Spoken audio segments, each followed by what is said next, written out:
Ron Artis II, welcome to eTown. You sound so good. Thank you so much. I'm honored to be here. Yeah, it's been a long day. You just arrived, you flew overnight from Hawaii and landed and came straight to sound check, and here you are. Yeah, I'm here. Yeah. Yeah. It was a long trip with my wife and I and 5 kids.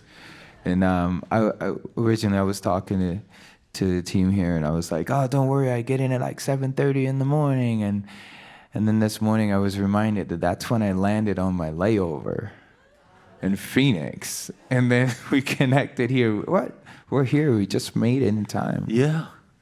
Sleep is appreciated, but, you know. Sometimes it doesn't happen. Yeah. You know, it's great to hear your songs because there's you're talking about looking into the eyes of a child or being inspired by, you know, the simple things that you know, beauty and family and love and so your story is in so many ways about family. Yeah. We might as well start there. As I understand it, your mom is a great singer. Mm-hmm. She's amazing. Yeah, and your dad was a great musician. Yeah, one of my major inspirations was my dad until he passed, man. And as I understand it, he played a lot of music before you guys moved to Hawaii, like Michael Jackson and Van Halen and Stevie Wonder and stuff like that. Yeah, my dad did a lot of crazy things before I was born.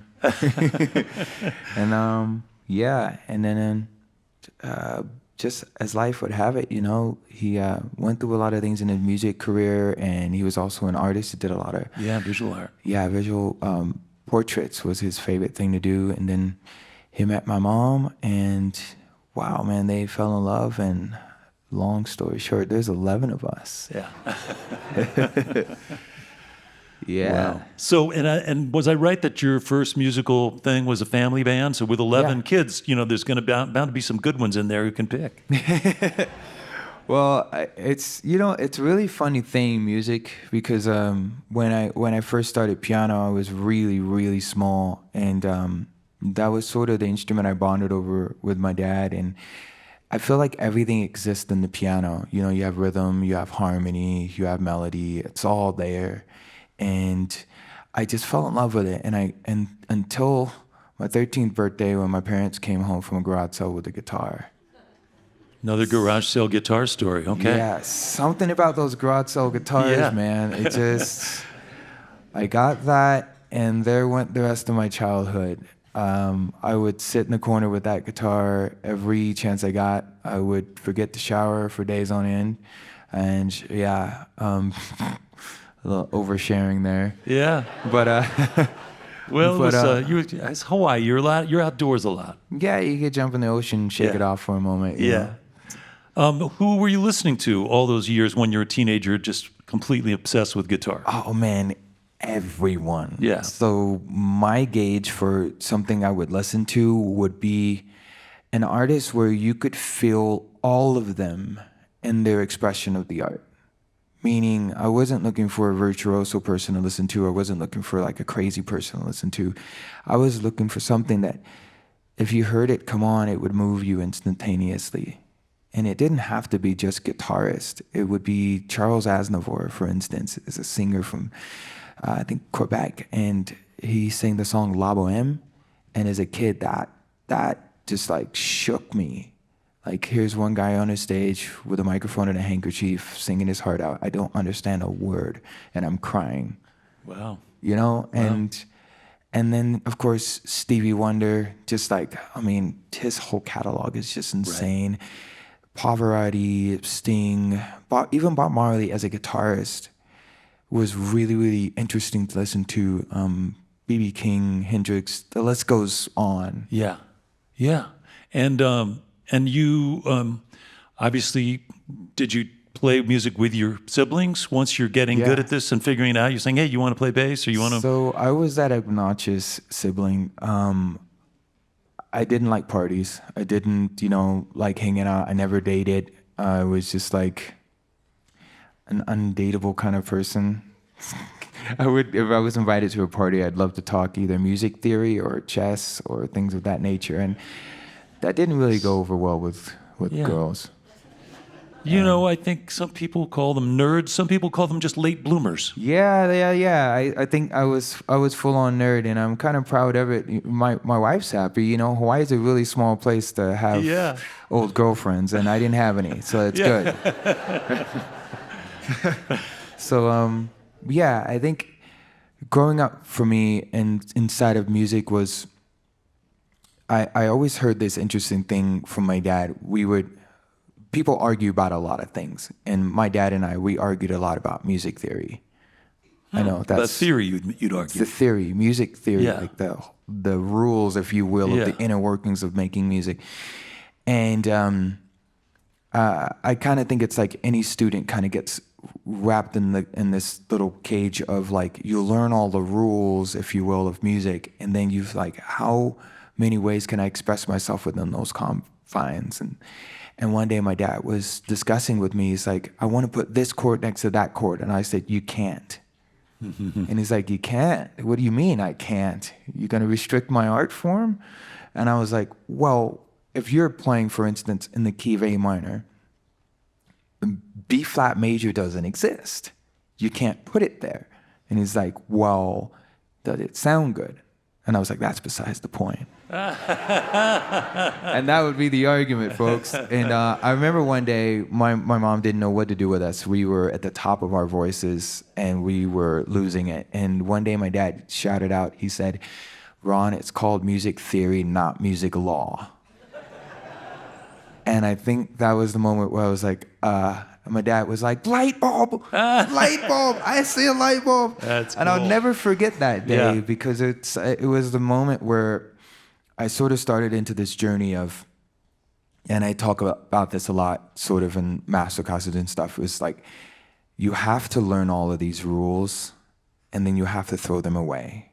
The second part is really important, but you can't skip the first. You have to learn all of these laws, then you have to throw them all away. And then the third is you have to go as far as you can with your technical ability, like chisel away, spend your hours upon hours on hours, play those arpeggios as fast as you can. And then the fourth thing is you have to throw it away. And it's so hard because then you realize the fifth stage, which is music at its very core, is a language. Right. What do you want to say? Yeah. If I get caught up with just trying to regurgitate the thesaurus or the dictionary at you, that's not a conversation. Being in a band is like being at a dinner party. Yeah. Like, if you're going to have a conversation, if you're talking all the time, that's not going to be a very good dinner party. No. But if you engage and you listen mostly, no, it works. Yeah, it's Did you beautiful. listen to Hawaiian music? Because there was a lot of famous guitar players, you know, and Yeah, I've got a lot of stories, man, growing up listening to Slack Key. And I felt pretty spoiled in my childhood. It was a really special time to grow up in Hawaii with the music. Yeah. And some of my favorite artists are John Cruz. I mean, I listen to John Cruz all the time. Island Style, I'm not sure if anybody knows. And then we had Kavika Kahiapo. Man, just his songs are just so, when I really miss home and I'm on the road a lot, I'll put Kavika Kahiapo on repeat. We had a lot of the Jack older Johnson. we had a lot of the older Slack Key guys come through eTown over the years.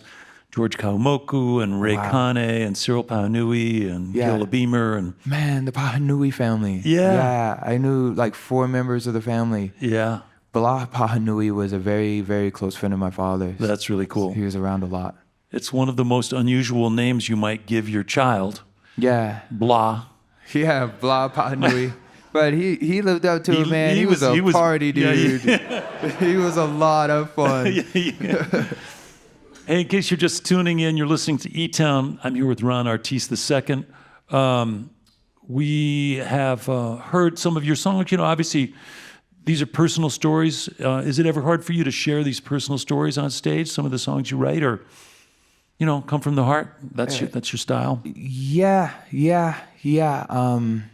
That's the acoustic guitar I'm playing today is from my friends over at Santa Cruz Guitars. They made that personally for me in honor of my father who passed away.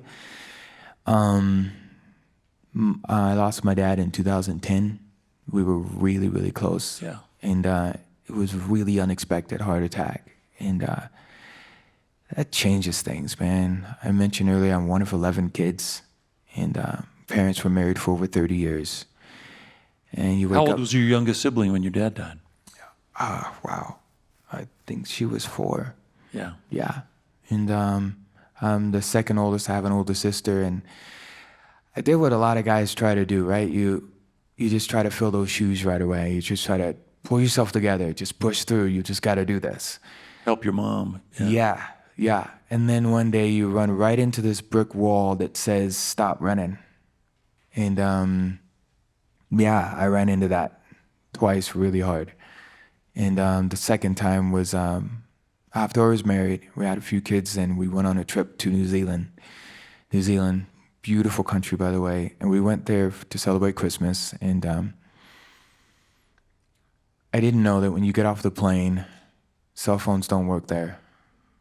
And they give you these little vouchers so you can get connected to the Wi-Fi. And they're like, I don't know how many nerds are in here, but it's 250 megabytes. That's gone with like checking your email like half of one time. Right. So after 3 days of this, you know, we're in a camper van, and I'm cooking on the back of the thing every morning, making breakfast. And I was sitting there, and one day, everything I tried to push down and run away from just came to the surface. And that's where I first wrote one of the most heaviest songs for me ever to share. And that song was called To Dad. It's a letter. Yeah. And it was everything I hadn't got off my chest or processed, man. And that song was born. To connect it to why I mentioned the guitar earlier, is the guitar's name is Pops. And my friends at Santa Cruz who built it for me built it to the specs of the guitar that my dad used to write a lot of songs on and put us to bed as kids. He would play this guitar, and it was the same 2 chords all the time. Yeah. We didn't care. Yeah. He'd play it slow if it was suspenseful, speed it up if something was happening, and that's all we needed, man. And well, listen, as you think about your journey from being his son and among your siblings and being passionate about all that stuff, and to where you are now as a dad and married with 5 kids and on your way as a performer, playing festivals. I saw you have a one-off gig in Italy, which is coming up at a festival there. There's things are happening. yeah. Do you have in your mind's eye where this goes? Is there like I want to have a situation where I live in a musical community and I have a certain number of gigs a year and I can spend a lot of time with my kids? Or what's your vision for what's coming? Well, I mean, a lot of folks ask me a lot, like, what's your 5-year goal and stuff, and I've never had an answer for that. My goal is kind of just to never see music as a career. I obviously have to make a living with it, and I'm really excited. Things have been beautiful thus far. I guess my goal is to redefine the idea of success with music or art in general. I think success is if I can inspire one person to make a positive change in their life, then I'm successful. That's cool. Because I think the other thing has been played out so many times, man. It's like I was talking to a friend the other day, and I said, you know, if money is the end all, if that's the thing, get famous, get rich, and you've made it, then why do depressed billionaires exist? Yeah. Like, they shouldn't exist. It should be an oxymoron. Right. But still, I've met some friends who are incredibly wealthy, and they still are wondering, what am I missing? Yeah. Yeah, and sometimes you'll meet people who seemingly have nothing, but they've got community. They're the happiest folks on earth. Yeah. And you're just like, where's this balance? What are we always looking for? And that being said, I mean, I was flabbergasted that we just did this new album, and when we released it, that some incredible musical friends endorsed it and submitted it for the Grammys this year. So thank you. Yeah. And so we have that long, beautiful, crazy road ahead of us to spread the word on the album. And it's nice to get recognized. Yeah, it is. It's really nice to remember that it's not the destination, but it's also nice to get recognized along the way. Yeah. Yeah. So I'm really, really excited for that too, Yeah. and see where it goes. Well, we got a lot more music to get to. Ron, it's really great to get to hang out with you a little bit, get to know you, and sure enjoy your music and your singing and your songs. So your guitar Thank playing. you. Man, you're amazing too. Your whole staff here. Everybody, I don't want to say staff, I want to say your family here. Yeah. It's really amazing at eTown. Thank you, man. Thank you. Well, let's play some more songs. Yeah, let's do it. Welcome back, Ron Artis II.